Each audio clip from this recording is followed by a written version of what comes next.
Hello, welcome to my channel. My name is Lizzie, and for today's video, we are talking about HOSTEL.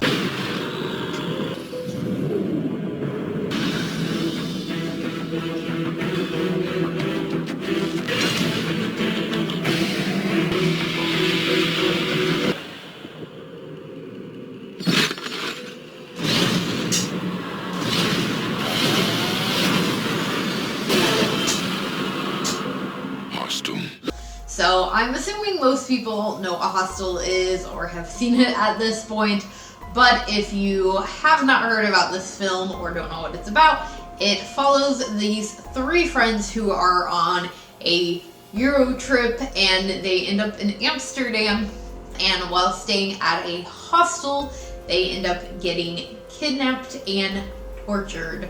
So this is one of those films that I just kind of put off watching for a really long time.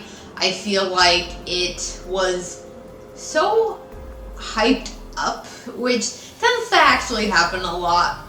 I feel like especially with horror, you have these films that end up on like these hard to watch lists or like refuse to watch lists or end up getting labeled like torture porn, and then you just end up with them so hyped up in your head, which is basically what happened with this film. But I did decide to watch it. Honestly, I think probably a big part of the reason why I did finally give into watching this film is because the metalcore band Ice Nine Kills just recently released a new album, and they have a song on it called Worst Vacation, which is based on this film. They are a horror metalcore band. I've talked about them on my channel before, and I did a whole reaction to that album, if you haven't seen that. And so, just listening to that song, I finally gave in to watching this, and it's honestly not as bad as I expected it to be. Like I said, I think I just had it so hyped up in my mind that I expected it to be like just this full-on, total torture porn film, and it's really not that bad. Like, obviously there are scenes of torture, but you don't really see that much, and honestly, they go by pretty quickly.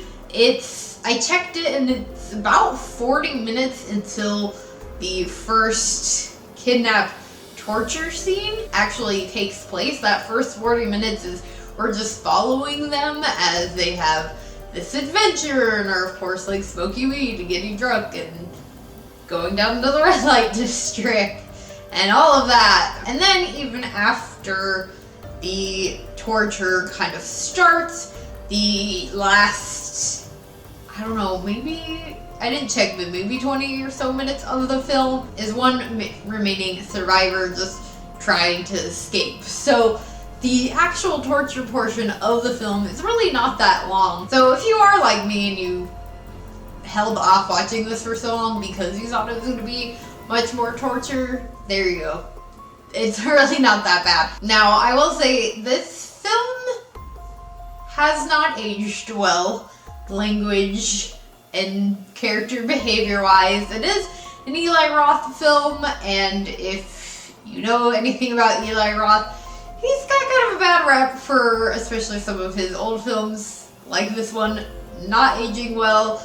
Same thing with Cabin Fever, which if you know me, you know that I absolutely love Cabin Fever, but I can admit that some of the language and behavior in that film has not aged well. There's a lot of use of gay slurs throughout this film, but if we're being all honesty, a lot of douchey dudes talk to each other like that, and times are changing, but it's not perfect, so it's really not surprising, and but it makes it really hard to root for these characters. Like, they're not good dudes, like, they're really shitty people. Like, I was not rooting for them really to get out of any of their situations, and yes, they're douchebags, not an excuse to murder them, but you're not rooting for them throughout this film, I'll put it that way. Fun fact that I did not know that this film was produced by Quentin Tarantino. In the very opening credits, it says presented by, and I was like, what the fuck? So I thought that was pretty cool, and they do actually tie that in because there's a scene when the guys first get to this hostel that they're staying at, and there's a TV that plays films throughout the movie, and the first time that we see it, it is playing Pulp Fiction. So I thought that was a cute little tie-in that they kind of did that little shout-out to Quentin there. So all in all, I did not hate the film. Like I said, the language, the characters, not great, but it was not as bad as I had expected it to be, and it's not a horrible film. It's definitely not on like a top favorite list by any means, but I still managed to enjoy it. So if you have seen this film, let me know your thoughts in the comments below. If you did enjoy this, please do give it a big old thumbs up, and make sure you hit the subscribe button for more horror-related content. I will see you guys again later with another video. Bye!